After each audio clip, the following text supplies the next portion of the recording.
The views and opinions expressed in this video are solely those of the Fat Bearded Vinyl Guy and should not be taken seriously by sane people.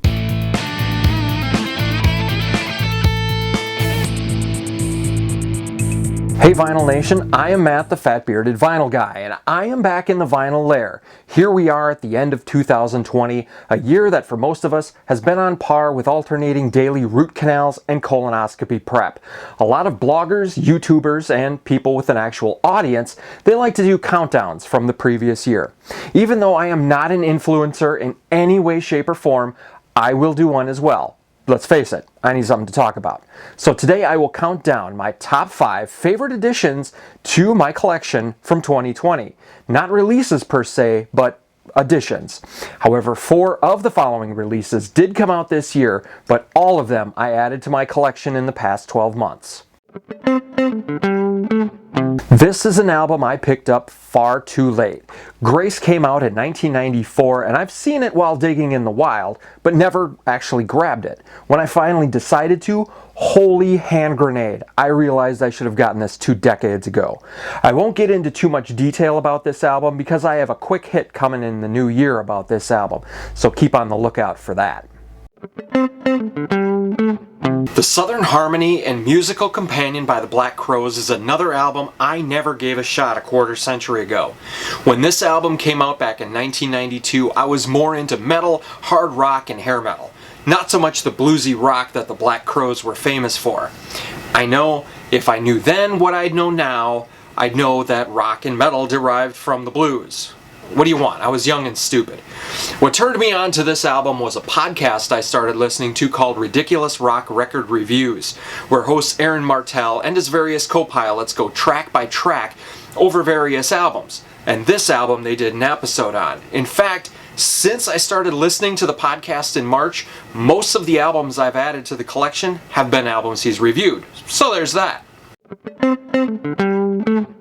Back in February, before everything shut down, Metallica announced a vinyl club subscription.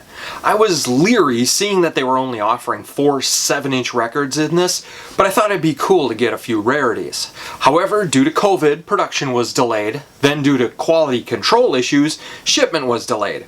I only got the first record in November, and there's still 3 more to go. But the most interesting thing about this record is that according to Discogs, it is the most valuable item in my collection. You see, Discogs adjusts their value on what people have paid for that item on their website. Well, it's been sold on Discogs once, and that person paid $200 for it, for a 7-inch. Essentially a single. So this 7-incher, according to Discogs, is worth more than my box sets of Def Leppard, Johnny Cash, and Led Zeppelin. This was one of the last records I got before the world went to hell. I did a video about Ordinary Man a couple of months ago, and you can check that out on my channel. What sets this album apart is that after listening to it, I went on a Black Sabbath binge. I got a bunch of Sabbath with Ozzy and Dio, even some solo Ozzy stuff, even some other Dio stuff that he did with Rainbow. I was already into Sabbath before this, but this album made me go all in. In my previous video, I speculated if we'd hear anything else from Ozzy, but Ordinary Man producer Andrew Watt said in a recent interview that they are halfway done with a new Ozzy solo album. Of all the things that went wrong in 2020, one good thing to happen might be a boatload of new music. Here's the hoping. Everybody got excited about the new AC/DC album Power Up. Personally, I thought the band's future was in doubt, seeing that vocalist Brian Johnson was suffering hearing problems and was in danger of going completely deaf. He was replaced on the last few dates of the Rock or Bust tour by Axl Rose. Add in drummer Phil Rudd's multiple legal issues and bassist Cliff Williams announcing he was retiring. Then the passing of co-founder Malcolm Young in 2017. I really didn't see a future for AC/DC. Then in October, there were a series of social media posts and teases on the band's website, and shortly thereafter, the new album was announced. Power Up debuted at number 1 on the Billboard album chart and is one of my favorite albums from AC/DC this century. I even kicked off AC December talking about this album. Butch Walker put out a new album this year. Did you really think it would not be my number 1 edition of 2020? The most sonically diverse album from my favorite artist is also a concept album that holds a mirror to all of us. At least all of us that are willing to admit our faults and preconceived notions about others. A bright spot in the darkness of quarantine. This album release was delayed, then the physical media was late in going out.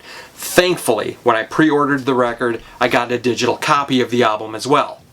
Yes, I do listen to digital music and sometimes even stream music when it suits me. Come on, I'm not a snob.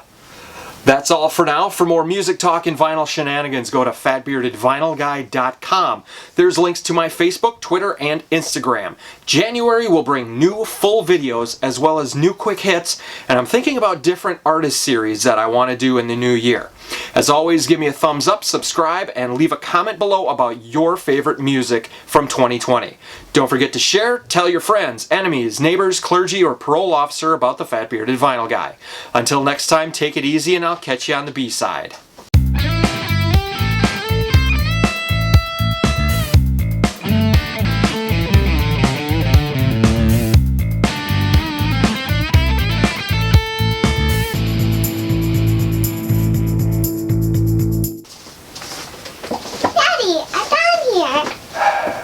I know you're down here. Could hear the little pitter-patter of your little feet running up as I was doing my video.